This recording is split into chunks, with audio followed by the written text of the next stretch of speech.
Japanese women over 50 consistently rank among the youngest looking women in the world. And before you chalk that up to genetics, consider this. Japanese American women who grew up in the United States using American skincare products age at roughly the same rate as other American women. The difference isn't DNA. It's a skincare philosophy that American beauty companies have been ignoring for over 3 decades. Walk into any Tokyo drugstore and you'll notice something strange. The shelves aren't dominated by chemical peels, high-strength retinol serums, or exfoliating acids. Instead, you'll find rows and rows of hydrating essences, gentle cleansers, barrier repair creams, and sunscreens that feel like silk on your skin. It looks completely different from a skincare aisle in a CVS or Sephora in the United States, and there's a reason for that. American skincare is built on a philosophy of aggressive intervention. The idea is basically damage the surface layer of your skin on purpose so it rebuilds itself stronger. Retinol speeds up cell turnover. Glycolic acid dissolves dead skin. Chemical peels strip everything down to start fresh. And for younger skin with strong recovery ability, some of that can work. But for women over 40, when skin is already losing collagen and getting thinner, this approach is like sanding down a hardwood floor that's already worn thin. You're not refinishing it, you're just making it weaker. Japanese skincare philosophy works in the opposite direction entirely.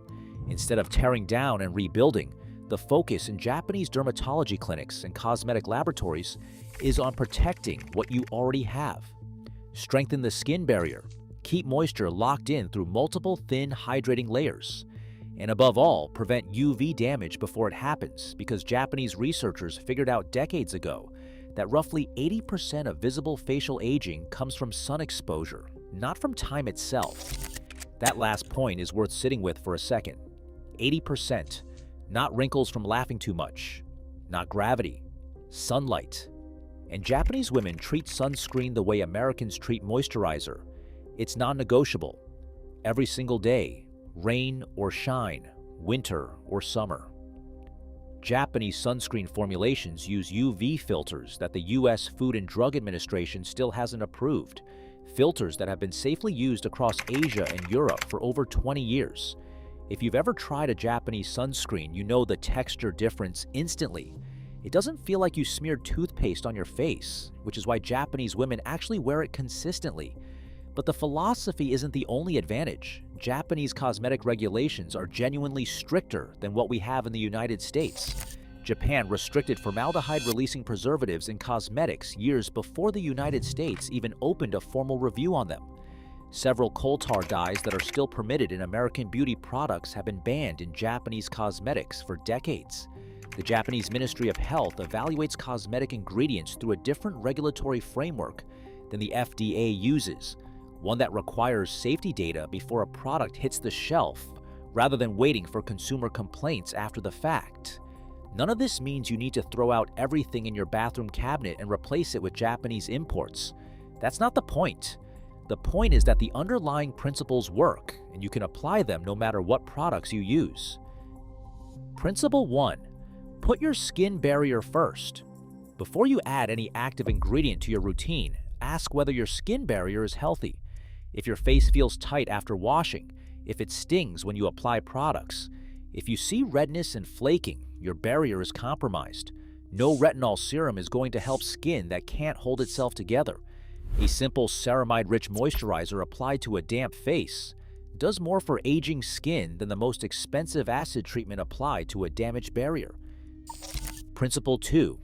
Layer your hydration thin. In Japanese beauty routines, women apply multiple lightweight hydrating layers rather than one heavy cream. A hydrating toner patted onto damp skin, followed by a light serum, followed by a moisturizer. Each thin layer pulls moisture deeper. Think of it like building up thin coats of wood.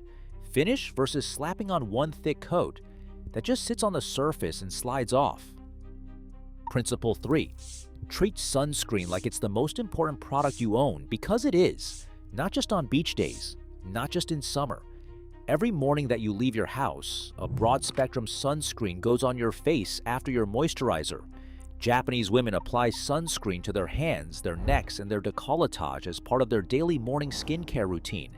If you do nothing else from this entire video, start wearing sunscreen every single day and reapplying it in the afternoon. That one habit will do more for your skin over the next 10 years than any serum, any device, any procedure.